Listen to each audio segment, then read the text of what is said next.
ഇപ്പം ഞാൻ അതിൻ്റെ അകത്ത് കുറച്ച് വെളുത്ത എള്ള് കൂടി ചേർക്കുകയാണ്.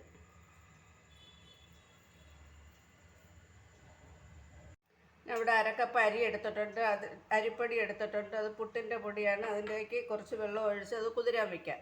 അതിനിടെ എടുത്തിരിക്കുന്നതെന്ന് പറഞ്ഞാൽ 5 മാങ്ങയാണ്. 5 മാങ്ങ ഇത് പുളി വരുമ്പോഴത്തേക്ക് ചള്ളൊക്കെ മാറ്റേണ്ടി വരും, കേടുവെല്ലാം ഉണ്ടെങ്കിൽ. അപ്പോൾ ഈ അരി കുതിർന്ന് വരുമ്പോഴത്തേക്ക് നമുക്ക് ഈ മാങ്ങ ചെത്തിപ്പുളി നല്ലപോലെ കഴുകി വൃത്തിയാക്കി ചെത്തിപ്പുളി ഒക്കെ കളഞ്ഞ് എടുക്കാം.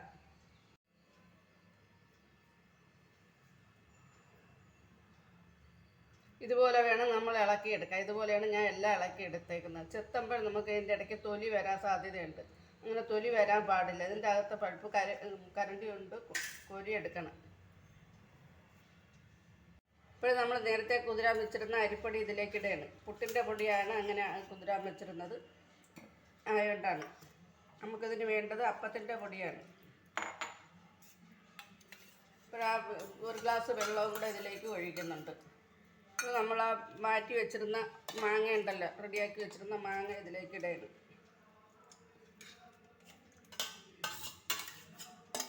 നല്ലതുപോലെ പഴുത്ത മാങ്ങയാണ് ഇതിനെടുക്കുന്നത്.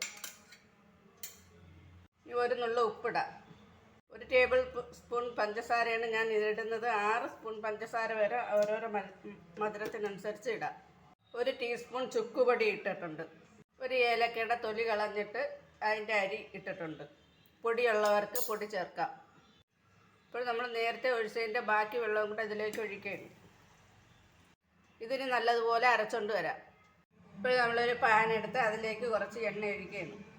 ഇച്ചിരി നല്ല രീതിയിൽ എണ്ണ ഒഴിക്കും.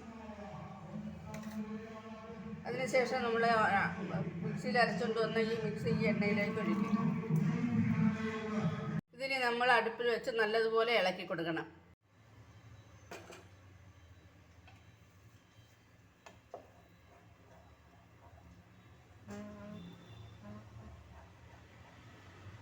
തീ എരിയുന്നത് അനുസരിച്ച് കൈ വിടാതെ നല്ലതുപോലെ ഇങ്ങനെ ഇളക്കിക്കൊണ്ടിരിക്കണം. ഇപ്പോൾ ഇത് നമ്മൾ ഇളക്കി തുടങ്ങിയിട്ട് 5 മിനിറ്റ് ആയിട്ടുണ്ട്. ഇപ്പം നമുക്ക് മധുരം നോക്കിയിട്ട് ആവശ്യത്തിന് കൂടുതൽ മധുരം വേണമെന്നവർക്ക് ചേർക്കാവുന്നതാണ്. ഇപ്പോൾ തിളച്ച് തുടങ്ങിയിട്ടുണ്ട്. നമ്മളിനി ഇത് കൈ ഇളക്കാതെ ഇങ്ങനെ ഇളക്കിക്കൊണ്ടിരിക്കണം. അപ്പോഴാ ചാനലൊന്ന് സബ്സ്ക്രൈബ് ചെയ്യണേ. വിരോധമില്ലാത്തവരാരെങ്കിലും ഉണ്ടെങ്കിൽ ഒന്ന് സഹായിച്ചാൽ കൊള്ളാം. ഇളച്ച് തെറിച്ച് തുടങ്ങിയിട്ടുണ്ട്. അപ്പോഴും നമ്മൾ തീ ലോ ഫ്ലെയിമിലാക്കണം. എന്നിട്ട് ഇതിങ്ങനെ ഇളക്കിക്കൊണ്ടിരിക്കണം. ഇപ്പോൾ ഞാൻ ഇതിനകത്ത് 1 സ്പൂൺ നെയ്യ് ഒഴിച്ചിട്ടുണ്ട്, 1 ടേബിൾ സ്പൂണേ.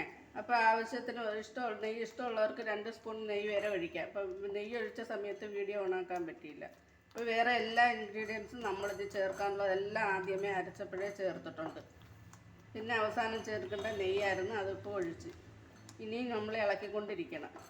ഇപ്പോൾ ഈ തെറിക്കുന്നതുകൊണ്ട് ലോ ഫ്ലെയിമിൽ വെച്ചിരിക്കുന്നതുകൊണ്ട് കുറച്ചുകൂടെ സമയം എടുക്കും.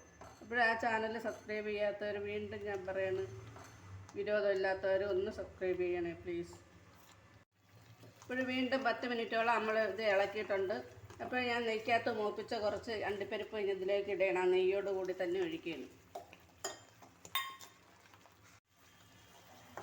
വീണ്ടും ഒരു 5 മിനിറ്റ് കൂടെ ആയിട്ടുണ്ട്. ഇനി വീണ്ടും ഒരു 5 മിനിറ്റ് കൂടെ ആകുമ്പോഴത്തേക്ക് നമ്മൾ പരുവത്തിന് കിട്ടും. ഇനി കുറച്ച് സമയം കൂടെ ഉള്ളൂ. ഇതിന് നമ്മൾ തീയപ്പൊക്കെ ഓഫാക്കിയിട്ടുണ്ട്. ഇത് ഒരു പാത്രത്തിലേക്ക് മാറ്റാം. ഇതിൻ്റെ എണ്ണയൊക്കെ തെളിഞ്ഞ് വരുന്നുണ്ട്. ഇതിനെ ഒരു പാത്രത്തിലേക്ക് മാറ്റാം, പരന്ന പാത്രത്തിലേക്ക്. അതിൽ എണ്ണയൊന്നും തടവണ്ട, കാര്യം ഇതിൻ്റെ അകത്ത് എണ്ണയുണ്ട്. ഇപ്പോൾ ഞാനിതൊരു പാത്രത്തിലേക്ക് മാറ്റിയിട്ടുണ്ട്. ഇതിന് കുറച്ച് സമയം ഇങ്ങനെ വയ്ക്കാം. അപ്പോൾ തണുക്കുമ്പം ഇത് കട്ടിയായിക്കോളും. അതുപോലെ ഇതിൻ്റെ ഒഴിച്ച എണ്ണയൊക്കെ കഴിഞ്ഞ് വാർന്ന് വരണം. കുറച്ചുകൂടെ